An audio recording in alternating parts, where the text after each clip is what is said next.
Right now, dealers across America are hiding a dirty secret. 8 outboard motors are sitting on showroom floors, collecting dust, while salesmen pray for someone dumb enough to buy them. These aren't cheap knockoffs. Some cost more than your truck, some came from the biggest names in the business, and some will leave you stranded, miles from shore, watching your money sink into the water. One of them has a hidden flaw so dangerous, the factory had to issue a worldwide recall. Another one? Mechanics call it the time bomb, and owners have no idea it's ticking. Before you spend a single dollar on your next motor, you need to see this list, because the outboard you're thinking about buying right now might be on it. Here's my question for you. Have you ever bought something expensive and realized too late it was a huge mistake? Drop a comment below. I want to hear your story. Hit subscribe and smash that bell icon, because next week I'm revealing the outboards that are worth your money. You don't want to miss that. Now let's expose motor number 1, and trust me, this one's going to shock you. To understand why 8 outboard motors became the marine industry's most dangerous purchases, we need to go back to a moment when everything changed. A moment when the rules of the market broke apart, and desperation replaced common sense. It was March 2020. The world shut down. Airports closed. Cruise ships sat empty. Restaurants locked their doors. And millions of Americans, trapped in their homes, started asking a simple question: what can we still do? The answer came floating on the water. Boating exploded. Families who had never owned a vessel suddenly wanted one. First-time buyers flooded dealerships. Sales surged 11% in a single year. Waiting lists stretched for months, then stretched longer. If you wanted an outboard motor in 2021, you got in line and you prayed. Manufacturers scrambled. Factories ran double shifts. Production lines that normally took their time started moving faster. And in the race to meet demand, something dangerous happened. Quality control took a back seat. Engineering timelines got compressed. Products that should have spent another year in testing got pushed out the door. Nobody noticed at first. When you are waiting 18 months for an engine, you do not ask hard questions. You just feel grateful to finally get one. But the pandemic boom could not last forever. By 2023, the tide began to turn. Interest rates climbed to levels not seen in 2 decades. The monthly payment on an $80,000 boat jumped by 40% or more. Suddenly, first-time buyers could not afford to buy, and the people who purchased boats during the pandemic started putting them up for sale. The used boat market flooded with barely used inventory. Dealers found themselves sitting on new boats that nobody wanted, and the outboard motors that seemed so revolutionary just 2 years earlier started revealing their secrets. The numbers tell the story.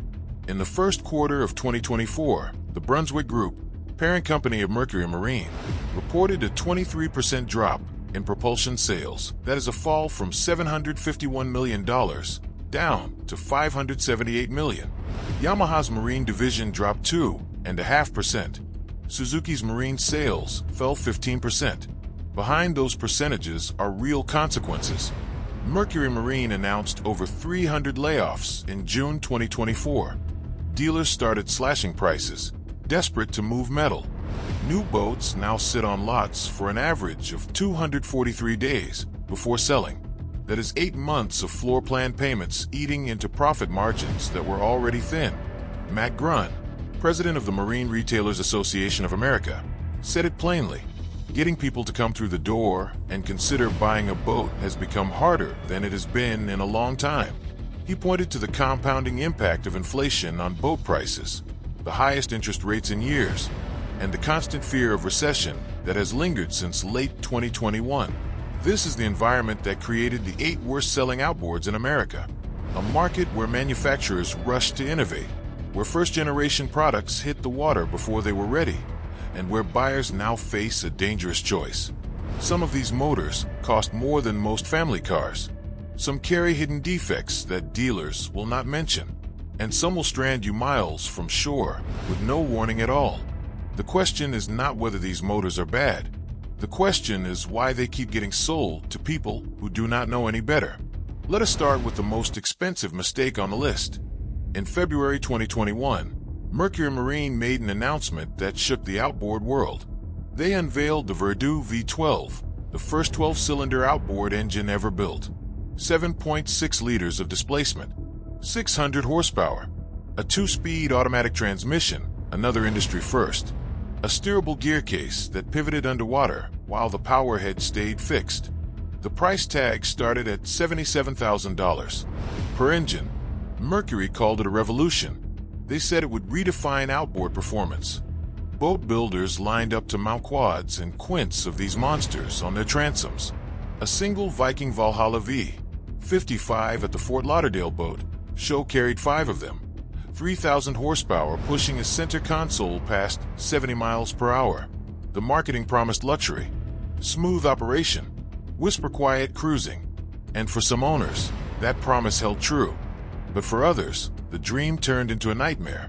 In August 2023, the United Kingdom government issued a product recall for the Mercury Verdue V12. The reason? A steering position sensor that could malfunction without warning. When the sensor failed, it triggered fault codes, limited steering capability, and reduced available thrust. Owners found themselves limping back to port, if they could get back at all. On boating forums, the complaints piled up. One owner wrote that he'd been down for over 3 weeks with an undiagnosed issue, and that service for these engines may not be easy to find in some areas. Another owner, running 4 V12s on a single boat, reported constant problems with steering sensors, steering housing seals, and oil leaks. He had Mercury technicians on his boat more times than he could count. His words carried frustration and exhaustion. $300,000 in motors, and those issues keep you at the dock. The problem is not just the engineering. It is the service network.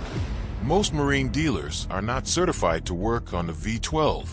The complexity of the 2-speed transmission and steerable gear case requires specialized training that many shops simply do not have.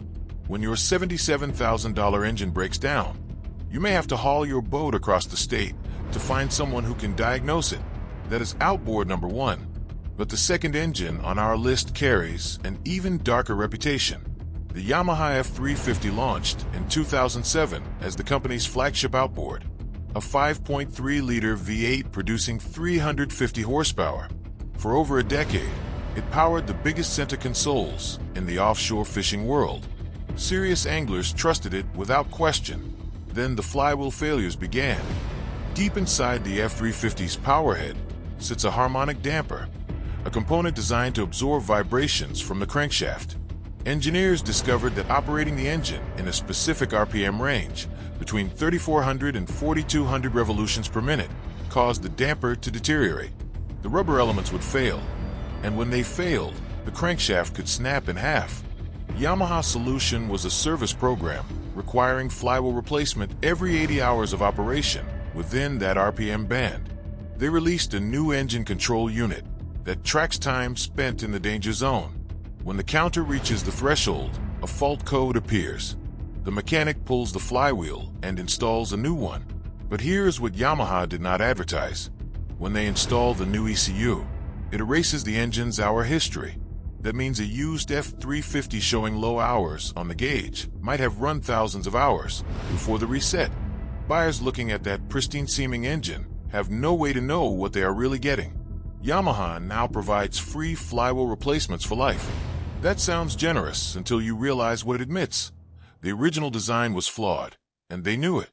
The third outboard on our list tried to solve a problem that has haunted propeller designers for generations. When a single propeller spins through water, it creates torque, a rotational force that pushes the boat slightly to one side. Pilots call this effect prop walk. At low speeds, especially when docking, it can make a boat feel unpredictable. Suzuki's answer was the DF350A, a 4.4-liter V6 featuring something no other high-horsepower outboard offered: contra-rotating twin propellers. 2 props spinning in opposite directions, canceling each other's torque. The result, according to Suzuki, was exceptional low-speed handling and reduced slip through the water. On paper, it sounded brilliant. In practice, it came with a cost. The DF350A weighs 330 kilograms. That is 727 pounds. Compare that to competitors in the same horsepower class, and you find engines 50 to 100 pounds lighter. That extra weight sits behind your transom, affecting trim, fuel economy, and the balance of your entire vessel. But weight is not the real problem. The real problem is heat. Owners on Suzuki forums have documented alarming temperature spikes. One reported his engine jumping from 144 degrees to 198 degrees in just 30 seconds. Another described random overheating episodes at idle, with the telltale stream weakening or stopping entirely. The engines would trigger gradient alarms, warnings that temperature was rising too fast, then drop back to normal, then spike again without pattern or predictability. The dual-prop lower unit adds mechanical complexity, more gears, more seals, more potential failure points. And when something goes wrong, the repair bills reflect that complexity. The Suzuki DF350A is not a bad engine in the hands of an owner who understands its demands. But for buyers expecting trouble-free operation, it has become a source of frustration and unexpected expense. Now we turn to the fourth category on our list, and this one requires a different kind of warning. Electric outboard motors represent the future. Everyone agrees on that. Zero emissions, silent operation, no oil changes, no fuel filters, no winterizing. Companies like Torqeedo and ePropulsion have built loyal followings among sailors and kayakers who want clean, quiet propulsion for short distances. But some manufacturers have pushed the technology beyond what current batteries can deliver, and buyers who do not understand the limitations are paying a painful price. Consider the Evoy Storm, a 300 horsepower electric outboard from Norway. It promises the power of a conventional engine without the noise or pollution. The cost, $202,000. The range at cruising speed, approximately 51 nautical miles, at 4.1 knots. That is walking pace. If you want to run faster, the range drops dramatically. One forum commenter summarized the math bluntly. A 3 horsepower Torqeedo will go 8 miles at the slowest throttle setting, but less than 2 miles at full power. Scale that up to 300 horsepower, and you begin to see the problem. Battery energy density remains the fundamental constraint. The best lithium batteries today store less than 10% of the energy contained in an equivalent weight of gasoline. To match the range of conventional outboard, an electric system needs a battery pack weighing half a ton or more. That weight eats into payload capacity, affects handling, and limits the boats that can carry it. Charging infrastructure presents another obstacle. Most marinas have no facilities for high-power charging. Owners must plan trips around outlet availability, adding hours of charging time between runs. For tenders, dinghies, and calm water cruising, electric makes sense. For offshore fishing, long-range cruising, or performance applications, the technology is not ready. Yet manufacturers keep selling the dream, and buyers keep paying for promises that physics cannot yet keep. The fifth category on our list attracts buyers with a simple promise. Why pay twice as much for a Japanese name when you can get the same engine for half the price? They call them Chinese outboards. Brands like Idea, Parsun, Hankai, and Sea Pro. Walk through a boat show in Southeast Asia or Eastern Europe, and you will see them everywhere. They look remarkably similar to Yamaha and Tohatsu designs because in many cases they are direct copies, reverse-engineered from Japanese originals and manufactured with cheaper materials. The savings are real.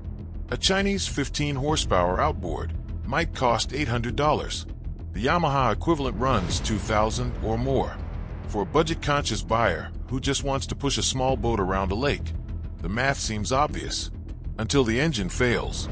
One marine technician in Australia described his experience with Idea motors in blunt terms. More than a year it does not sustain, he said. Glands flow. Iron is raw.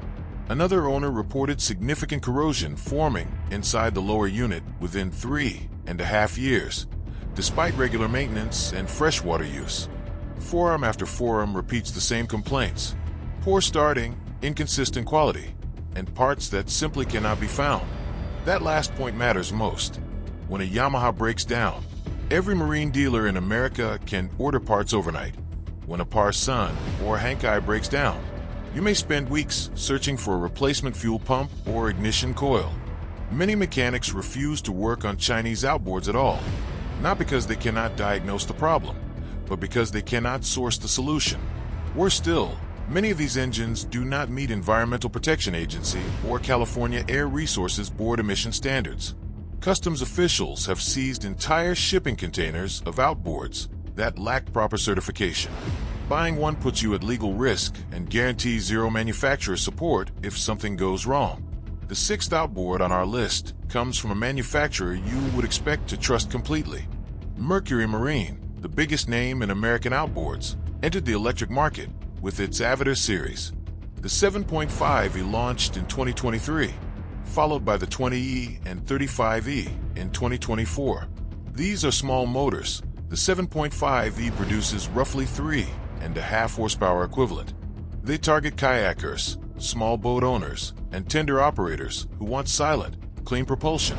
The marketing emphasizes innovation and environmental responsibility, but early adopters are discovering what first-generation products always teach.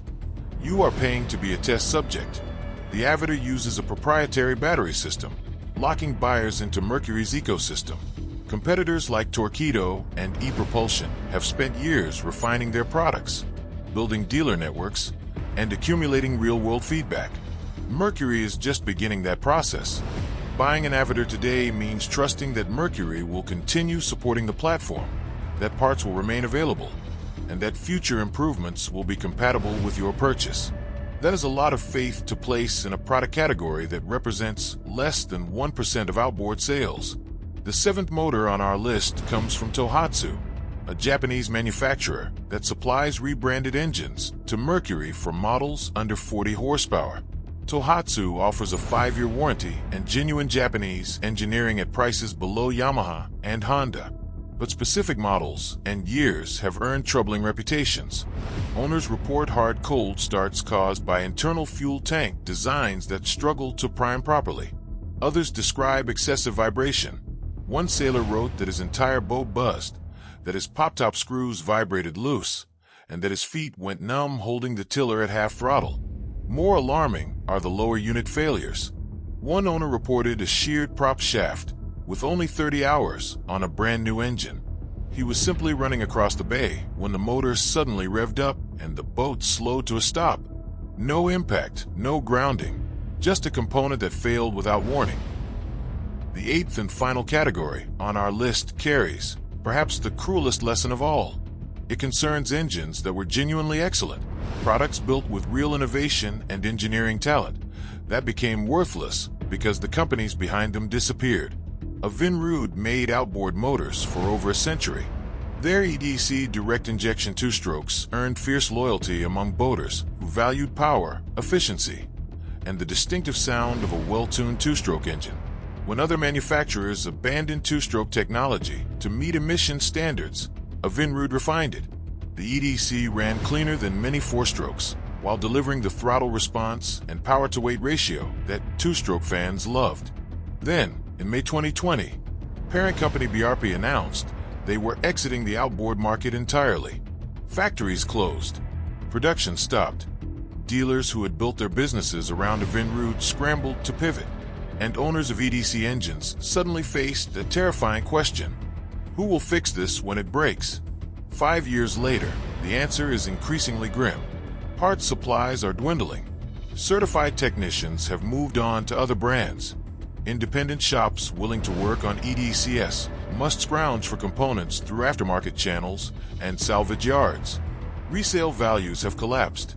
An engine that cost $15,000 new might fetch $3,000 today, if you can find a buyer willing to take the risk.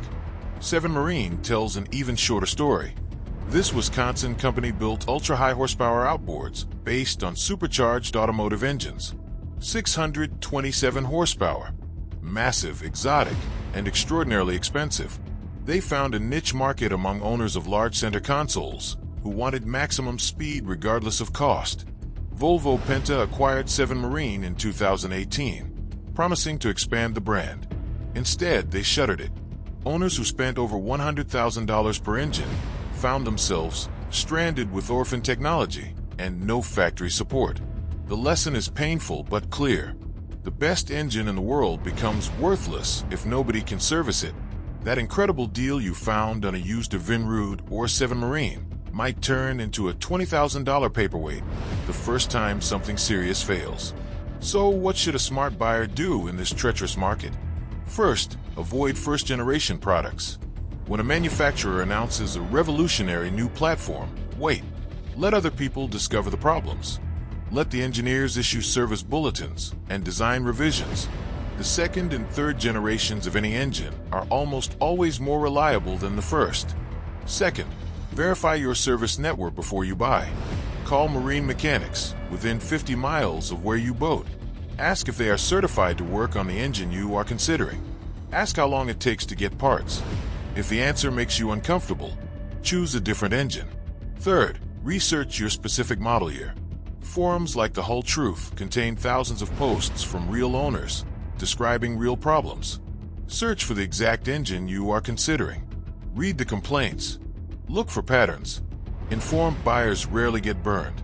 Fourth, on any used engine, demand complete service records. Verify hours. Check for recall compliance. If the seller cannot document the maintenance history, walk away. The marine industry will recover from this difficult period. Manufacturers will learn from their mistakes. New technologies will mature. But the water does not care about corporate earnings reports or product development timelines. The water only cares whether your engine starts when you need it to. Out there, beyond the harbor mouth, reliability is not a luxury. It is everything. If this video saved you from an expensive mistake, hit the subscribe button and ring the bell so you never miss an upload. Next week, we are revealing the 5 outboards that mechanics actually recommend. Engines with proven track records and service networks you can trust. You do not want to miss that list. Until then, stay smart, stay skeptical, and stay off the water until you are certain your motor can bring you home.